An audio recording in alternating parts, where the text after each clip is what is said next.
Welcome to the very first episode of Zumbua. I am so proud to present this next guest, not just because she's my sister, not just because she's one of my good friends, but because I really believe in what she believes in and what she's going to share with us today. So you may know her as an actress, as a radio presenter, as a casting director. She has very many feathers in her cap. Today's guest is going to be my sister, Nini Wacera. She's going to be sharing with us about her new passion, something that she's gotten into within the past few months, but has been building within her for probably her whole lifetime. She's going to be sharing with us about her passion in permaculture. Permaculture is defined as the development of agricultural ecosystems intended to be sustainable and self-sufficient. It is a holistic approach centered around simulating or directly utilizing the patterns and features observed in natural ecosystems. So we're just going to follow her around today and see all the different things that she gets up to with this permaculture thing. So because this was my first time doing this, I have to warn you it's a bit rough. But the important thing is that I'm getting this message out there and I am so excited to share it with you. So let's get right into it.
The vermicompost. Because it's like, do you see the chocolate?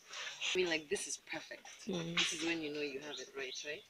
So what I'm going to do is give them, because now we've disturbed them, we've brought them out into the light, I'm giving them a few treats here. Come on, babies, come and get it. So it's like stuff that I made when I was doing fruit salads, you know, even some aloe vera, just in case one of them is sick. And then now I cover it because they've hidden under. They've hidden under there because they don't like the light. And so they're going to start moving from this part, which is now ready, to this side. And then I can harvest this bit and make some vermicompost tea, which will be nice to like spray on the plants and stuff. It takes 3 weeks, but I've just been like busy. This is actually now it's over ready. That's why I'm moving them. It's over ready. It's like a week old now. A week overdue. So it takes 3 weeks.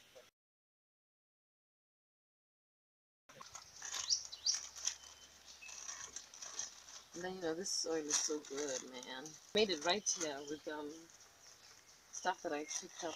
Look, off the ground, off when I sweep the compound. I even get stuff from the neighbors. And a whole pile, right? Yeah.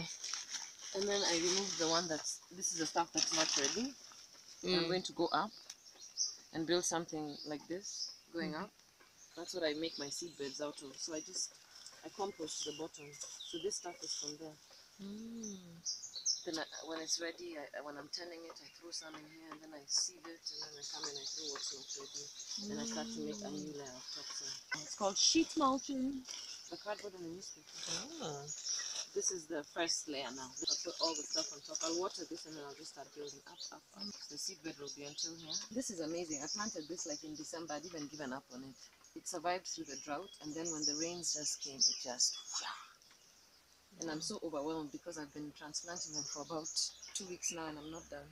I have hundreds, so I'm going to donate them to schools, like an adopted tree kind of thing.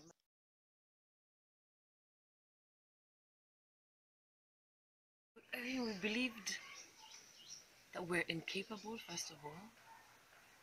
Then we know that this country has been destroyed. I mean, if you look at photography from like 1940s, 1950s, you know that this country has been destroyed. I saw these pictures of Tsavo just forested like Karura, teeming with wildlife. And then you're like, but I thought these were the semi-arid plains or something. But that is, you know, semi-arid grassland is a result of desertification. It is an effect of desertification. You have to stop the cause. You can't stop the effect, right?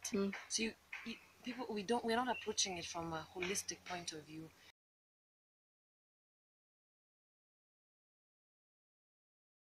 Beetroot seeds, and each one of them has like more than one. Apparently, it has like 4 or 5 seeds inside it. I've put 5 already, so I'll just. My thing is always just to add a few more in case you want to transplant them somewhere else. Then I'm going to put some carrots as well. Carrot nantes. This I got from a friend of mine who does organic farming. We've put some beans and chickpeas because that's like the sorted nitrogen fixer. Plant will behave like this as mulch.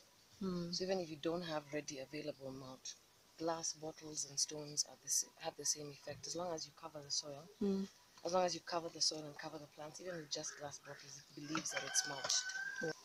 This is my compost. I sweep the yard, right? And then all the vegetable matter, all the sticks, and then you pile it green, brown, because, you know, that's just the fastest way to make it. Green means raw, brown means dry. So that's why it's good to cut your grass and save it. Dry it and save it because that will be your brown.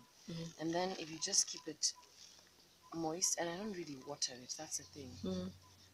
I just like sort of pile it on top of, you know, each other, brown, green, and get to about that high or that high or that high. And then it turns into this polypoly. Then I also do my vermicompost. Now here I've already put my vermicompost inside. This is just what I'm going to use to cover. When it composts, it turns into like soil. What soil is supposed, you know, I never used to, this was a crazy thing when I got into, you know, forestry, and someone would see me putting this in my seed bags and then tell me, but where's the soil? Then I'd be like, I don't know what this person means.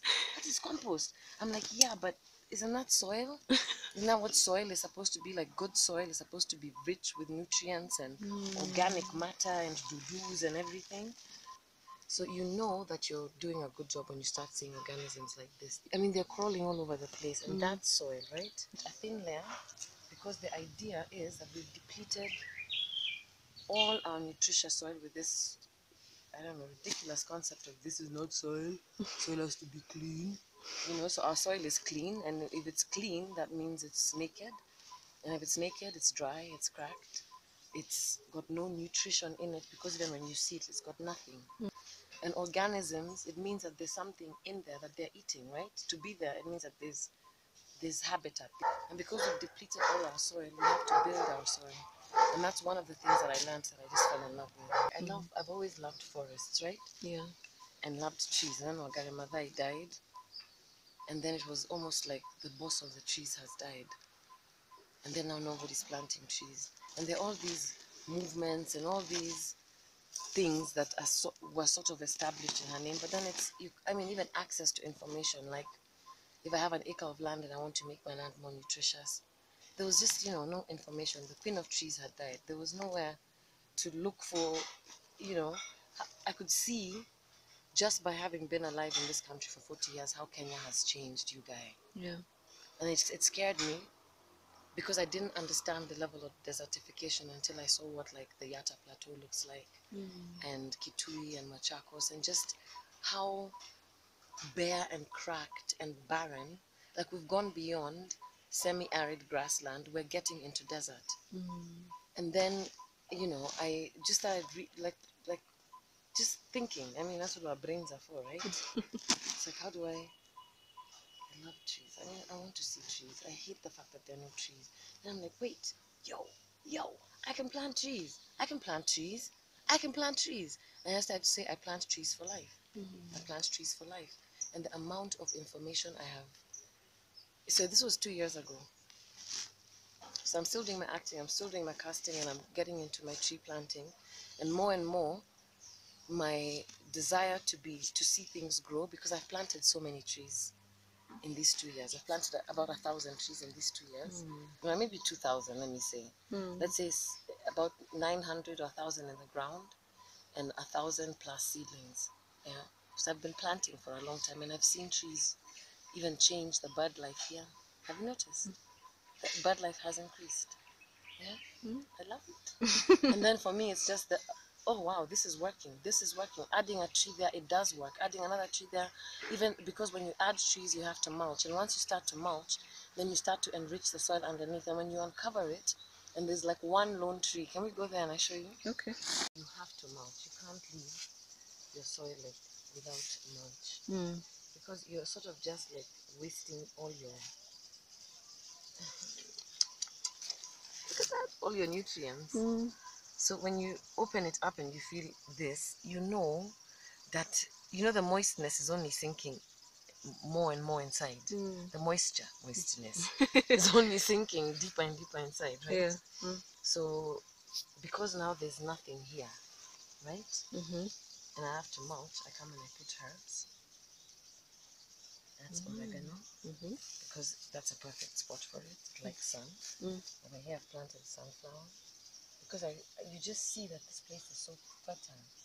I've planted sunflowers and tomato.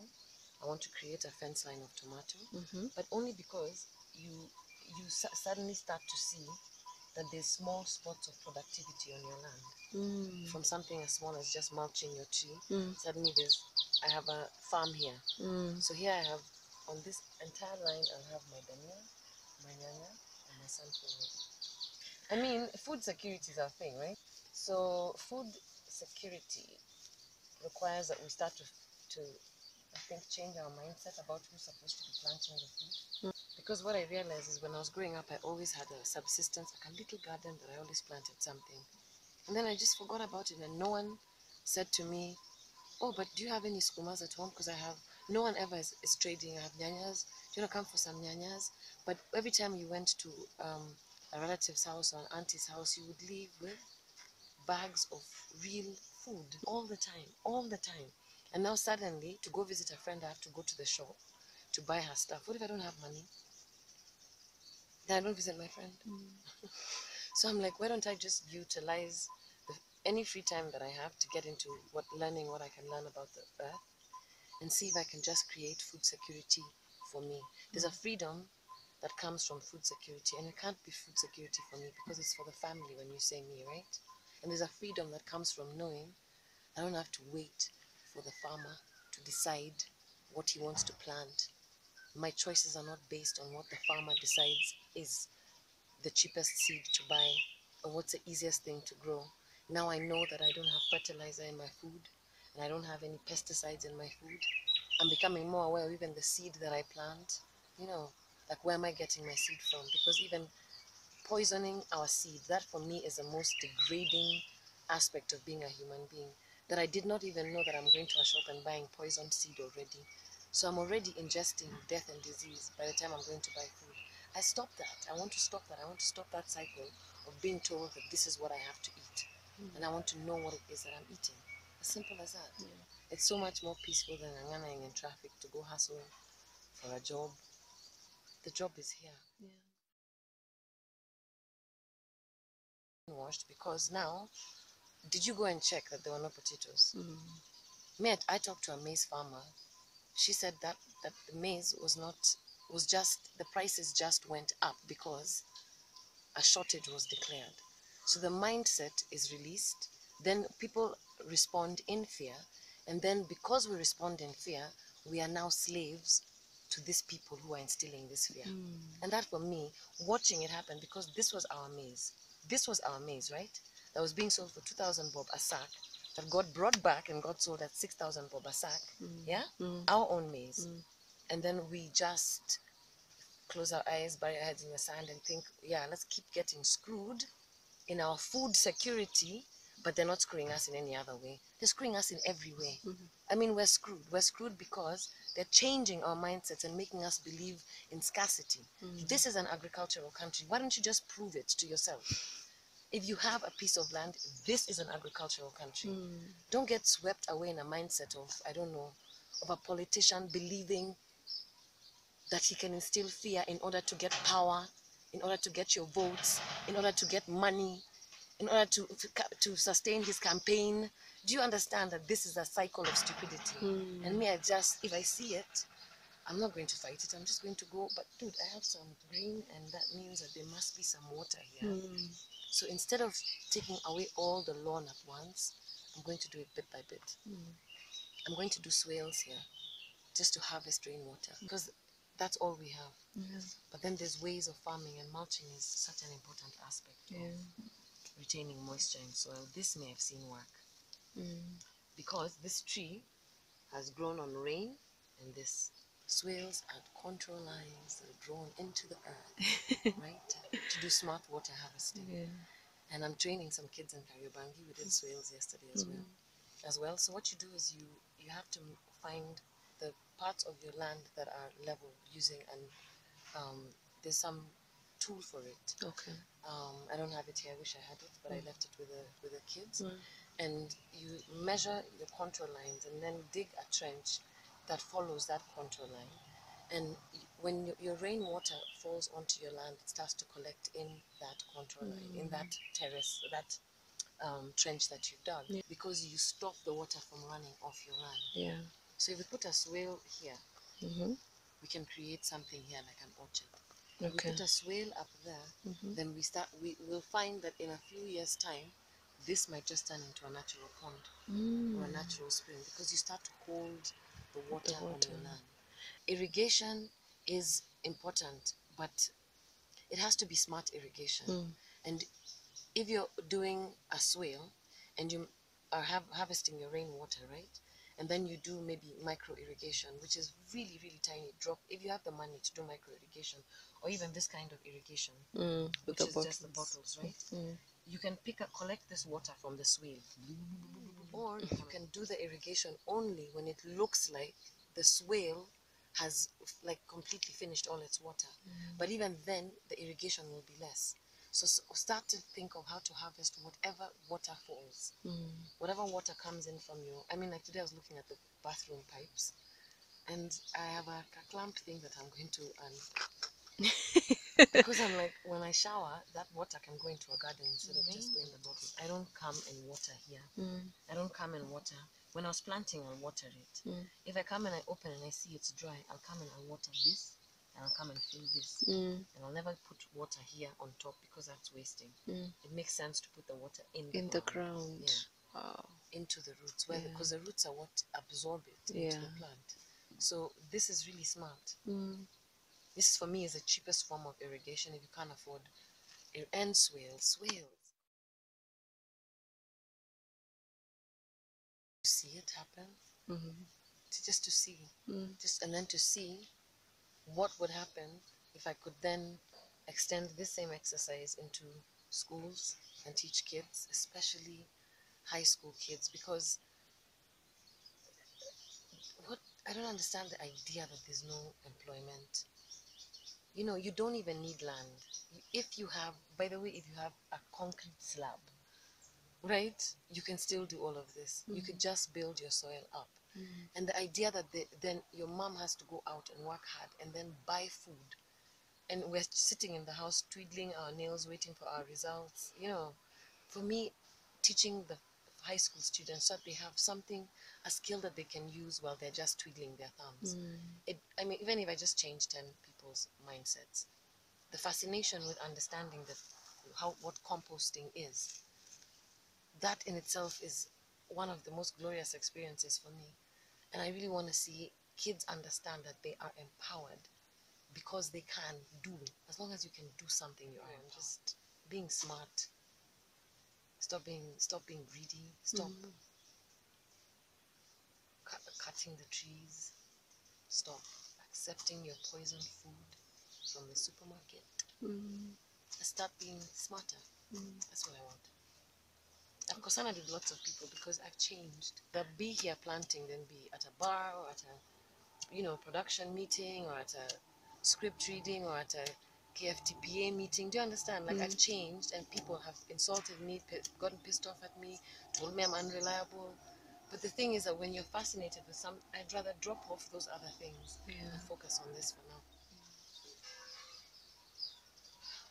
Can you hear that? That's what comes out of it. The birds. I love it. I just love it.